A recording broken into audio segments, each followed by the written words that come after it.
छोड़ दो ना, 9 को हटा दो, 10 हटा दो, स्टॉप यूजिंग 10। रैनो शेड डिसेबल कर दो।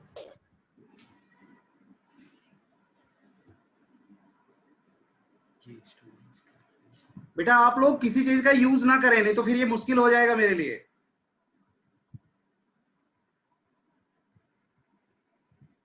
इसको रोक नहीं सकते। मार्कर डिसेबल कर दो।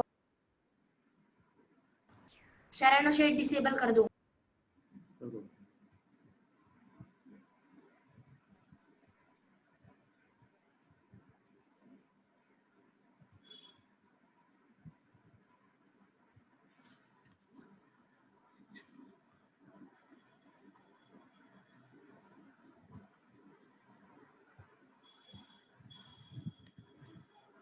इसको छोटा करना है कैसे?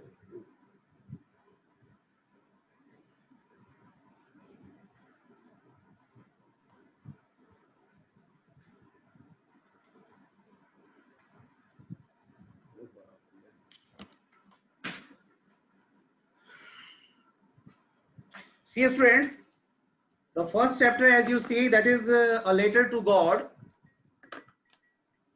I have already sent you a lot many things regarding this.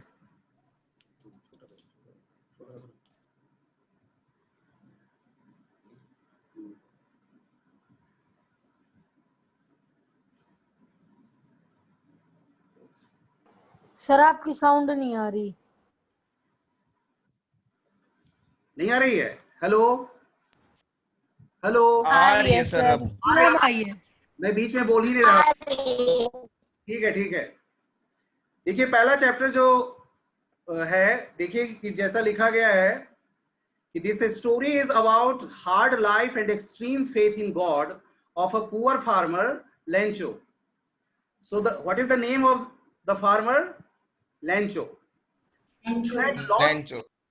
Who had lost his crop due to heavy rain. तो heavy rain की वजह से उसकी क्रॉप खराब हो जाती है, बर्बाद हो जाती है, हेल स्टोन्स की वजह से बर्बाद हो जाती है. And it was the only source of income to fulfill his family's desires. अगर फैमिली को कोई भी चीज पूरी करने के लिए, किसान के लिए अगर वो सिर्फ और सिर्फ खेती पे निर्भर है, अगर फार्मिंग पे निर्भर है, तो what happens if farmers crops are destroyed, then quite probably he has to suffer a lot. उस स्थिति में उसको बहुत ज्यादा मुश्किल का सामना करना पड़ता है. But one thing he had, he firmly believed that God would help him in such a difficult situation. एक बात जो उसकी सबसे अच्छी थी वो ये थी कि उसको पता था कि ईश्वर उसको मदद करेंगे, ईश्वर उसकी पूरी मदद करेंगे. इस डिफिकल्ट सिचुएशन में अगर कोई मदद कर सकता है तो वो ईश्वर होंगे. And would not let him and his family die of hunger.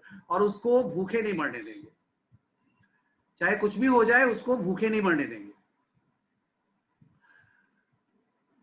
He wrote a letter. इसी क्रम में वो क्या करता है, एक लेटर लिखता है. He wrote a letter to God to seek help. एक बात ध्यान रखिए, जहां कहीं भी एक गॉड शब्द का यूज होता है, गॉड का जी हमेशा कैपिटल लिखा जाता है. Always the word God starts with capital letter. Clear to all of you? अच्छा एक बात बताइए, ये आपको ये पिक्चर क्लियर आ रहा है कि नहीं? Yes sir. मेरे पीछे जो क्लियर है, क्लियर है. ये जो मैंने लिखा है a letter to God, is it clear?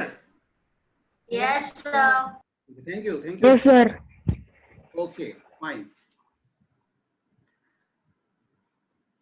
तो so this story some kind, तो क्या होता है कि वो एक लेटर लिखता है in such a difficult situation and would not let him. उसको पूरा विश्वास रहता है कि ईश्वर उसकी पूरी मदद करेंगे, ईश्वर उसको भूखे नहीं मरने देंगे, और इस वजह से वो क्या करता है, ईश्वर को लेटर लिखता है. He wrote a letter to God to seek help. Some kind employees of the post office. खास करके अगर kind employee की हम बात करते हैं तो यहाँ पे पोस्ट मास्टर की बात सबसे ज्यादा आएगी. He wrote कुछ kind employees, some kind employees of the post office helped him. वो उसकी मदद करते हैं. So the story tells us to have faith in God. तो इस हमें कहानी क्या बताता है कि हमें ईश्वर में गहरा विश्वास रहना चाहिए, कर्म भी करें, we must do our actions, without action तो फिर कोई काम का नहीं रहेगा, लेकिन हमें क्या करना है कि ईश्वर में विश्वास हमें होनी चाहिए। And never lose hope in adverse situation, चाहे परिस्थिति कुछ भी क्यों ना हो, कितनी भी गंभीर क्यों ना हो जाए, हमें ईश्वर में जो विश्वास है वो नहीं टूटनी चाहिए। Faith in God and never lose hope in adverse situations. अब कुछ कैरेक्टर्स की बात करते हैं, तो इसमें कैरेक्टर की जहां तक बात है तो सबसे पहले जो प्रोटागोनिस्ट इसका है, जो who is the main character, that is Lencho, who is a poor farmer who lived on the peak of a low hill with his family. अपने परिवार के साथ वो रहता है, पहाड़ी के ऊंचाई पर एक घर बना हुआ है। He was a firm believer of god, ईश्वर में अटूट श्रद्धा रखने वाला बंदा होता है वो। He was innocent, hopeful, caring and responsible. ये जो शब्द हैं, 4 शब्द, ये सब आपको इनके कैरेक्टर्स लिखने में मदद करेंगे। जब आप कैरेक्टर स्केच लिखेंगे लेंचो का, तो these 4 words can help you. Innocent, hopeful, caring. Innocent था तभी तो वो ईश्वर में इतनी श्रद्धा थी कि ईश्वर को पत्र वो लिखने लग जाता है। आशावान रहता है, होपफुल रहता है, केयरिंग, अपने परिवार की काफी केयर करता है कि उनके लिए क्या होगा अगर हम कुछ व्यवस्था नहीं करेंगे, अगर ईश्वर से नहीं मांगेंगे तो फिर कौन हमारे परिवार का देखभाल करेगा। और रिस्पॉन्सिबिलिटी, इसी से रिस्पॉन्सिबिलिटी भी कहीं ना कहीं आती है। दूसरा है कैरेक्टर में हम देखते हैं, दूसरा कैरेक्टर है पोस्टमास्टर। पोस्टमास्टर क्या है? A fat amiable. एमिएबल का मतलब होता है फ्रेंडली, जो बड़ा ही दोस्ताना व्यवहार रखने वाला होता है। दोस्ती मतलब, दोस्ती का मतलब क्या हुआ? दोस्ती का मतलब है कि one in any situation one should help other, ये हुआ दोस्ती का मेन तगाजा। तो उस टाइप का वो दोस्त है, फ्रेंडली मैनर का है। Who help Lencho to retain his faith in God, जो ईश्वर में जो उसका विश्वास है, उस विश्वास को और गहरा करने में मदद करता है। ईश्वर में जो विश्वास है और गहरा करने में उसको मदद करता है। He gave a part of his salary, अपने सैलरी का, अपने तनख्वाह का एक हिस्सा भी देता है दान के रूप में, चैरिटी के रूप में, for Lencho on behalf of God, God के बिहाफ पे, यानी कि ईश्वर के बदले में वो अपनी सैलरी का कुछ हिस्सा भी उसको देता है ताकि वो उसकी मदद हो सके। इसके बाद तीसरे कैरेक्टर्स में कलेक्टिवली जो आते हैं वो पोस्ट ऑफिस एम्प्लॉइज हैं। People, these were the people who helped Lencho on postmaster's call. Postmaster के कहने पर ये सारे लोग उसकी मदद करते हैं, लेंचो की मदद करते हैं। दे लाफ्ड एट लेंचो, शुरुआत में तो वो लेंचो पे बहुत हंसते हैं। when they saw the letter but helped him in his need, लेकिन उसकी मदद करते हैं।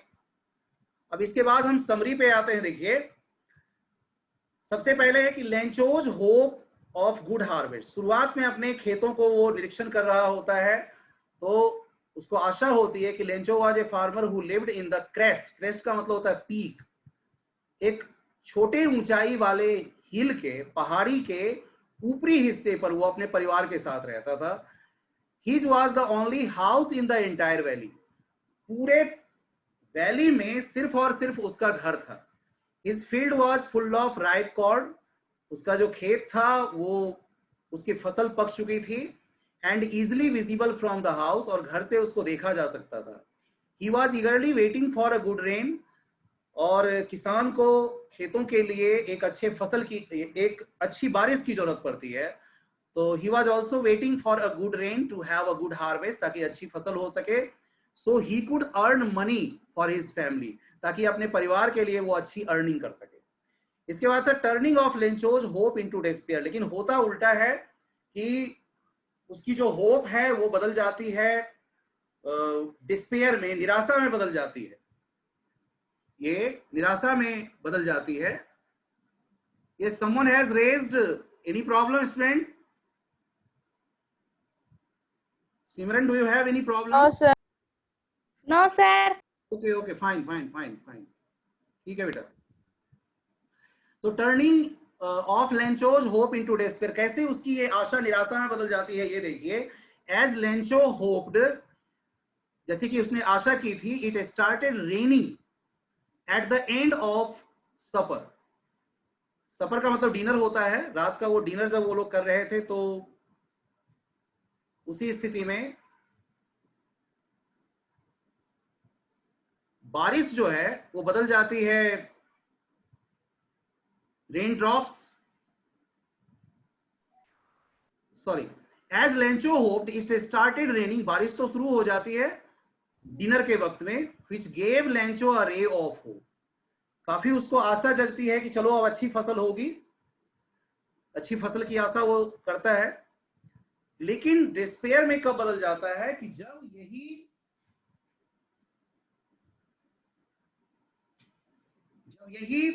उसकी बारिश जो है, बारिश बदल जाती है आपको हेल स्टोन्स, बारिश की बूंदें हेल स्टोन के रूप में, हेल स्टोन्स के रूप में गिरने लग जाती है। And result was ruining of his crops, परिणाम क्या होता है कि उसकी क्रॉप्स जो है वो बर्बाद हो जाती है। The field had been covered with snow, और पूरी की पूरी फील्ड अगर देखें तो वो स्नो से ढक जाती है। ऐसा लगता है जैसे कुछ भी नहीं रह गया था, चारों ओर सिर्फ और सिर्फ बर्फ ही बर्फ, ऐसे जैसे नमक का किसी ने, सॉल्ट का कोई लेयर बिछा दिया हो, इस तरह से लगने लग जाता है। Lencho was worried for his family, और लेंचो अपने परिवार के लिए चिंता करने लग जाता है। लेंचोज फर्म बिलीव, दूसरा आगे हम पॉइंट बढ़ते हैं, तो Lencho's firm believe in God, कि ईश्वर में उसकी गहरी श्रद्धा दिखाई पड़ती है। दो Lencho was a poor farmer, गरीब किसान था, and had lost all his crops, और उसकी सारी फसल भी बर्बाद हो चुकी होती है। लेकिन एक बात जो उसमें पॉजिटिव थी वो थी, he had firm faith in god, ईश्वर में बहुत गहरा विश्वास। He found in god his last hope and decided to write a letter to God.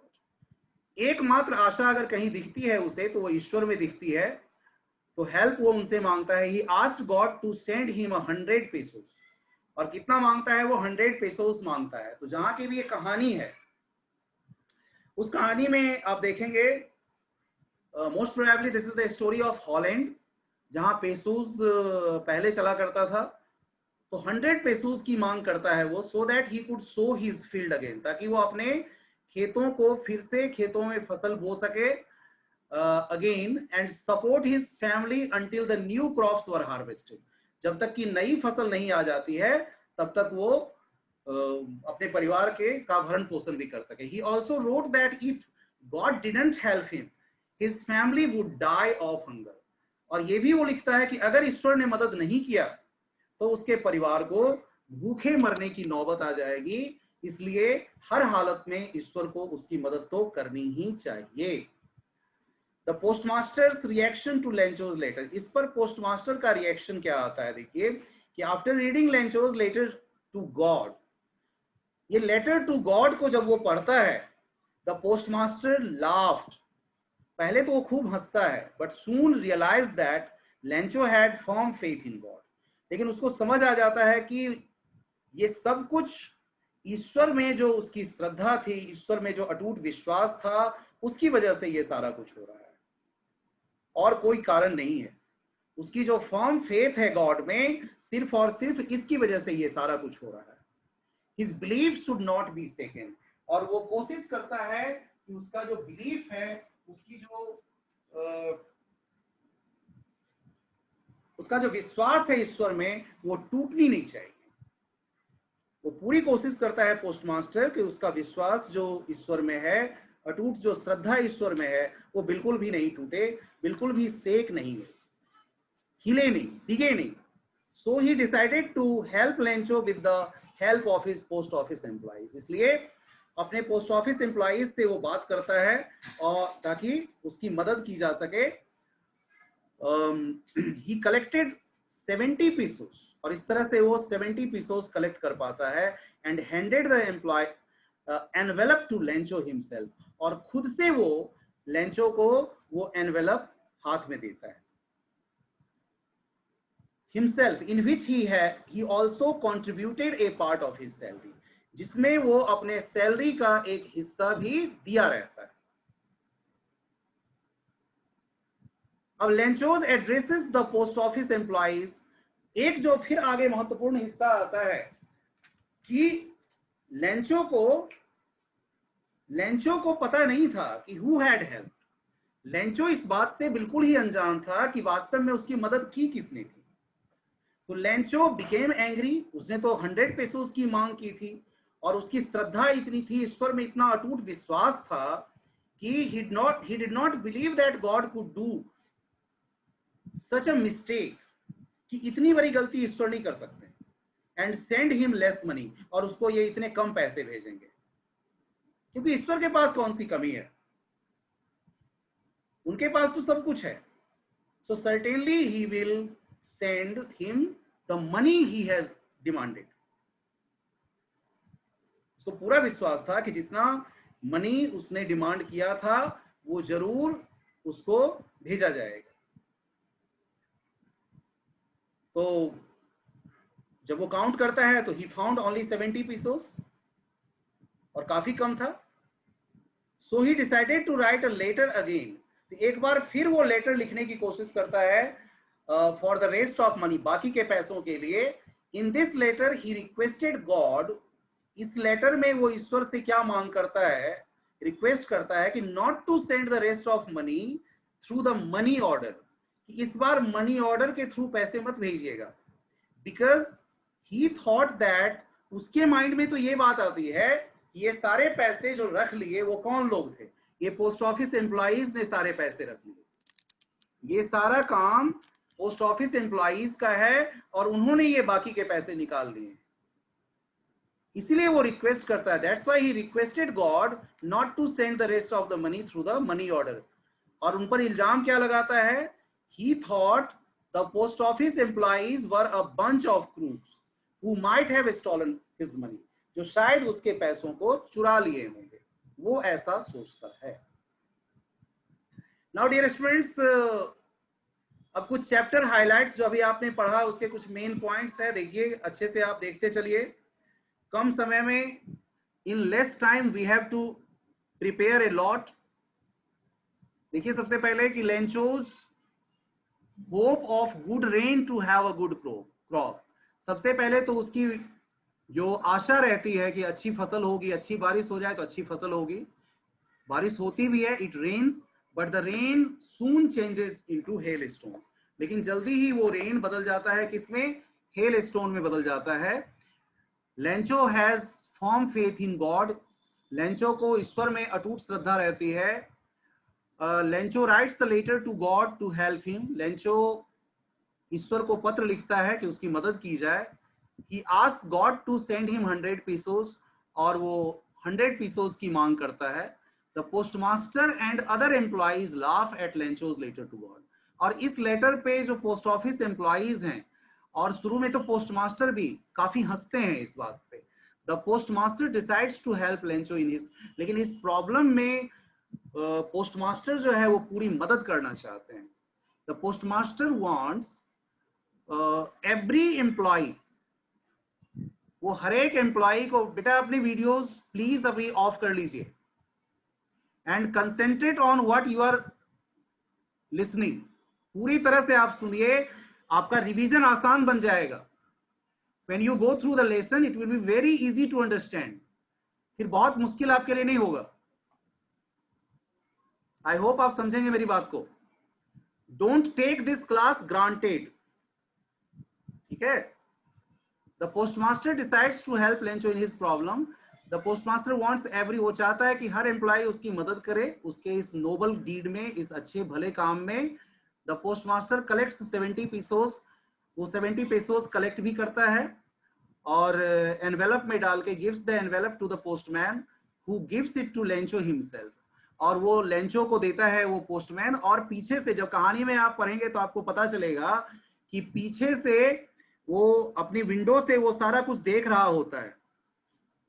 Postmaster ये सारी चीजों को विंडो से देख रहा होता है और वो देखना चाहता है, actually he wants to feel the satisfaction, actually he wants to feel the satisfaction on the face of Lencho, कि लेंचो के चेहरे पर जो सेटिस्फेक्शन के भाव हैं उसको वो रीड करना चाहता था, उसको वो महसूस करना चाहता था, इसीलिए वो अपने सामने दिलवाता है। The postmaster collects 70 Lencho gets angry, लेकिन दूसरी तरफ देखिए कि लेंचो गुस्सा हो जाता है जब वो पैसे काउंट करता है, बिकॉज इट वॉज 30 पेसोज लेस, क्योंकि 100 नहीं था, 30 पेसोज कम थे, तो लेंचो ऑब्वियसली नाराज हो जाता है। Lencho calls the employees of the post office, तो इस तरह से पोस्ट ऑफिस एम्प्लॉइज को वो बंच ऑफ फ्रूट्स कहता है, as he thinks that they have stolen, क्योंकि उसकी नजर में तो उन्होंने पैसे चुरा लिए होते हैं,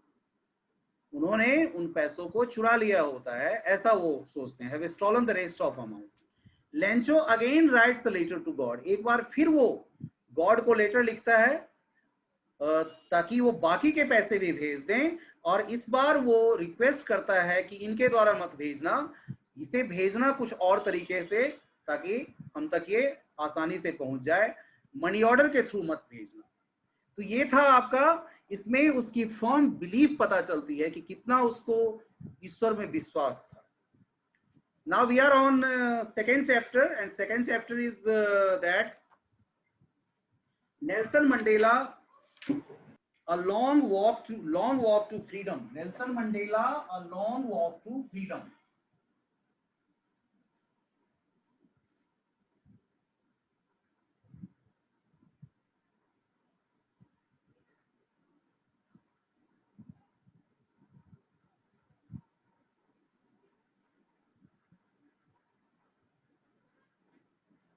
गांधी के फर्म बिलीवर माने जाते हैं, और अराउंड 28 ईयर्स उनको जेल में बिताने पड़े थे, अराउंड 28 ईयर्स।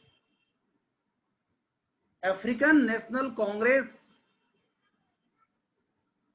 के साथ लड़ाई लड़ते हुए, अंग्रेजों के विरुद्ध लड़ाई लड़ते हुए, और आप सब बहुत अच्छे से जानते हैं, एसएसटी में बहुत कुछ पढ़ा है आपने, पॉलिसी ऑफ अपार्थीड के बारे में ढेर सारी चीजें पढ़ रखी है, तो you should remember the story of South Africa.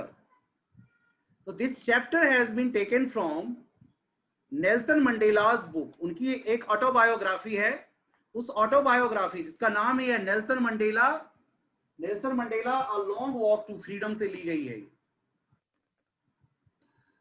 It provides us a glimpse of the early life of, इसमें हमें नेल्सन मंडेला के अर्ली लाइफ के बारे में पता चलता है, उनके एजुकेशन का पता चलता है। 30 ईयर्स इन प्रिजन, 30 साल, अराउंड 30 ईयर्स दे दिया है कि 30 ईयर्स लगभग प्रिजन में वो गुजारे थे अलग अलग, और 27 to 28 ईयर्स वाला तो एक पूरा का पूरा कालखंड था, पूरा समय वो 27 to 28 ईयर्स का जो समय था वो उनको गुजारना पड़ा था उसमें। The chapter recounts his fight for the freedom for his own people who were tortured by whites, और ये अपने लोगों के लिए वो एक लड़ाई लड़ रहे थे, और ऐसे लोग जो अंग्रेजों के द्वारा प्रताड़ित किए जाते थे, अंग्रेजों के द्वारा उनको सताया जाता था, अपनी ही धरती पर उनके रंग की वजह से उनसे डिस्क्रिमिनेशन की जाती थी, उनको डिस्क्रिमिनेट किया जाता था, किस वजह से? उनके रंग की वजह से, because of their black colour. तो in this chapter Mandela gives 2 contradictory picture of his own country. तो 2 कॉन्ट्राडिक्टरी पिक्चर क्या देते हैं वो, 2 अलग अलग पिक्चर क्या मिलती है, और वो कॉन्ट्राडिक्टरी पिक्चर है, यानी कि दोनों 2 अपोज करने वाली सिचुएशन है, कि in which the blacks were tortured and suffered quietly, and second the blacks will be free. एक तो जो अंग्रेजों के द्वारा प्रताड़ित किए जाते थे, दूसरा ऐसी स्थिति जबकि अब ब्लैक्स जो है सो फ्री होंगे और अपनी खुद की लाइफ वो जी पाएंगे, leave the life of their own. जहां तक कैरेक्टर की बात है, इसमें कैरेक्टर्स आप देखिए, नेल्सन मंडेला सबसे पहले चीफ कैरेक्टर है, प्रोटागोनिस्ट है पूरे स्टोरी की, first black president of South Africa के पहले ब्लैक प्रेसिडेंट बने थे, और उन्होंने इक्वल राइट्स के लिए लड़ाई लड़ी थी। He fought for the Sarvik, is there any problem beta? Protagonist क्या होता है? क्या चीज बेटा? जो आपने अभी बोला था, प्रोटोगोनिस्ट। प्रोटागोनिस्ट का मतलब होता है बेटा मेन कैरेक्टर। पूरे कहानी का जो मेन कैरेक्टर होता है उसको कहते हैं प्रोटागोनिस्ट। एक दूसरी कैरेक्टर इसमें है जिनका नाम है जेनानी। जेनानी जो है वो नेल्सन मंडेला की बेटी का नाम है, जो इनॉग्रेशन डे पर, यानी कि जिस दिन वो राष्ट्रपति के रूप में, प्रेसिडेंट के रूप में शपथ ले रहे थे, उस दिन वो उनके साथ थी। She was very much close to him, और वो काफी करीब उनके रही थी। इसके बाद थाबो म्बेकी जो first deputy president of South Africa बने थे, वो वॉज वेरी क्लोज टू, वो मंडेला के काफी करीबी होते हैं। उसके बाद एक और है मिस्टर डी क्लार्क, जो अंग्रेज थे। ये सेकंड डेप्यूटी प्रेसिडेंट के रूप में, साउथ अफ्रीका के सेकंड डेप्यूटी प्रेसिडेंट के रूप में वो शपथ लेते हैं। अब हम समरी पे आते हैं। सार्विक, एक और काम करना बेटा, कितने बच्चे जुड़े हुए हैं एक बार उसका आप स्क्रीनशॉट ले लेना। स्क्रीनशॉट लेना? हाँ ठीक है ना, ऐसे मैं रिकॉर्डिंग कर रहा हूं अपने उस पे, तो देखिए जल्दी जल्दी में हम चैप्टर कोशिश करेंगे ये खत्म हो। तो इनॉग्रेशन डे को, इसमें 10 मई की बात कर रहा है। 10 मई इनॉग्रेशन डे था, द डे ऑफ ओथ, जिस दिन की वो शपथ लेते हैं, फर्स्ट ब्लैक प्रेसिडेंट के रूप में शपथ लेते हैं। काफी बड़ी संख्या में लीडर्स आए रहते हैं जो विश्व के अलग अलग देशों से, विश्व के अलग अलग कोने से आए रहते हैं। इसलिए उनको कहा है कि रेनबो कलरिंग, आप चैप्टर में पढ़ेंगे तो उनको रेनबो कलरिंग कहा गया है। The inauguration ceremony took place in a big open building. Pretoria में बड़ी सी ओपन बिल्डिंग थी, वहां पे ये शपथ समारोह हुआ था। Where the first democratic non racial government was to be installed, जहां पे पहली डेमोक्रेटिक यानी डेमोक्रेसी पर बेस्ड जो गवर्नमेंट थी वो शपथ लेने जा रही थी। और ये गवर्नमेंट कैसी होने वाली थी? ये गवर्नमेंट नॉन रेशियल होने वाली थी, जो किसी रेस पर आधारित नहीं थी। काले गोरे का इसमें भेदभाव नहीं था। The swearing in ceremony of Nelson Mandela, Nelson Mandela वो आज अपनी बेटी के साथ थे, जिनानी के साथ थे। मिस्टर डी क्लार्क पहले व्यक्ति थे जिन्होंने ओथ ली थी, वो सेकंड डेप्यूटी प्रेसिडेंट के रूप में ओथ लिया था। इसके बाद मिस्टर थाबो म्बेकी, जिन्होंने फर्स्ट डेप्यूटी प्रेसिडेंट के रूप में शपथ ली थी साउथ अफ्रीका के, और नेल्सन मंडेला, जिन्होंने फर्स्ट ब्लैक प्रेसिडेंट के रूप में साउथ अफ्रीका के फर्स्ट ब्लैक प्रेसिडेंट के रूप में शपथ ली थी। और he pledge to obey and uphold the constitution. उन्होंने जो शपथ लिया उसमें क्या था कि कॉन्स्टिट्यूशन के अकॉर्डिंग, कॉन्स्टिट्यूशन को ऊपर रखकर वो काम करेंगे। And to devote himself to the well being of the people, और लोगों की भलाई के लिए अपना सारा समय वो लगा देंगे, लोगों की भलाई के लिए वो सारा काम करेंगे। He also promised to make the nation free from poverty। इसके बाद एक और बात वो कहते हैं कि अपने देश को वो गरीबी मुक्त करेंगे, किसी भी प्रकार का डेप्रिवेशन नहीं होगा, किसी प्रकार की कोई कमी नहीं देश में होगी, भेदभाव नहीं होगा, सफरिंग नहीं होगी, तकलीफ नहीं होगी, और डिस्क्रिमिनेशन तो किसी भी प्रकार का नहीं होगा, किसी भी प्रकार का भेदभाव नहीं होगा एक से दूसरे का।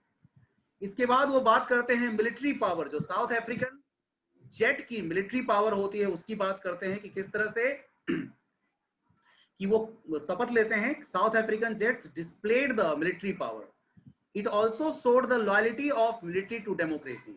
और एक बात और उस समय हो रही थी कि किस तरह से ये जो मिलिट्री थी अब किसके लिए काम करने वाली थी? डेमोक्रेसी के लिए काम करने वाली थी, क्योंकि वहां पे डेमोक्रेटिक गवर्नमेंट बनी थी, प्रजातांत्रिक गवर्नमेंट बनी थी, इसलिए प्रजातंत्र के लिए उनको काम करना था।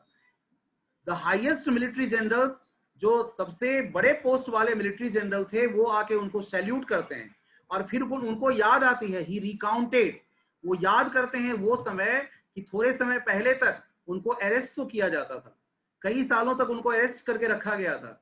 इट वॉज फॉलोड बाय, इसके बाद क्या होता है, 2 नेशनल एंथम्स बजाई जाती है, जिसमें एक था नकोसी सिगलेल, जो पुराना सॉन्ग था, अंग्रेजों के समय वाला सॉन्ग था, एंड द ब्लैक्स सेंग, और ब्लैक पीपल के लिए, ब्लैक लोगों ने एक नई सॉन्ग अपनी की थी, Die Stem, the new song which marked the end. और ये जो नई सॉन्ग थी वो इस बात का संकेत था कि अब प्रजातांत्रिक गवर्नमेंट बनी है और वो गवर्नमेंट अब एंड कर गई है। एपार्थीड की पॉलिसी, साउथ अफ्रीका में एपार्थीड की पॉलिसी, नेल्सन मंडेला रेमिनिसेस का मतलब है बुरी तरह से याद करना, जो चीज आप बिल्कुल भूलना नहीं चाहते हैं, about days gone by which will soon be the part of history. वो कहते हैं वो दिन बीत गया है और वो अब इतिहास का एक पन्ना बन के रह जाएगा। कि किस तरह से डोमिनेंस, रेशियल डोमिनेंस था, यही है एपार्थीड की policy. He says that the policy of apartheid, मतलब कि रेशियल सेग्रीगेशन, उनके त्वचा के रंग के आधार पर, उनके स्किन के रंग के आधार पर उनसे भेदभाव किया जाता था, जो एक गहरा घाव दिया था। देखिए, deep and lasting wound on his country and his people. Now it is the system that recognize the rights and freedom of all people. अब ये सिस्टम क्या करेगा, लोगों के अधिकार और कर्तव्य के बारे में बात करेगा। इस ऑस्पिशियस डे पर, इस सौभाग्यशाली दिन पे मंडेला रिग्रेट करते हैं कि वो हजारों लोग जो थे जिनको उन्होंने याद किया, अपनी कुर्बानी उन्होंने दी थी, सेक्रीफाइस दिया था।